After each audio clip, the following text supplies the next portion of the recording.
Maswerteng tanghali po mga ka-STL. Narito na pong resulta ng STL Isabela para sa araw na to, first draw January 12, 2025. Araw ng linggo, naway ang mga natayan niyo pong mga numero kanina ay manalo nawa ngayong tanghaling ito, 1 PM. Kaya kunin nyo na po ang inyong mga tickets. Narito na pong resulta.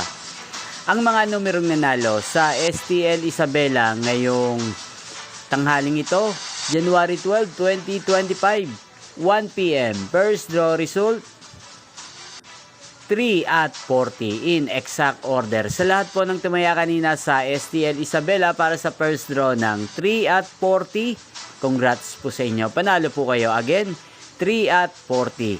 At ngayong tanghaling ito sa STL Isabela, atin pong i-shoutout si Ate Glyza ng Isabela. Shoutout po sa iyo, Ate Glyza, naway nasa mabuti ka pong kalagayan. At sa lahat po ng mga taga-Isabela dyan, shoutout po sa inyo. Inyo pong napanood ang resulta ng STL Isabela sa channel na to, Roderick Hernandez TV. Magkita-kita pong muli tayo mamayang 7 PM.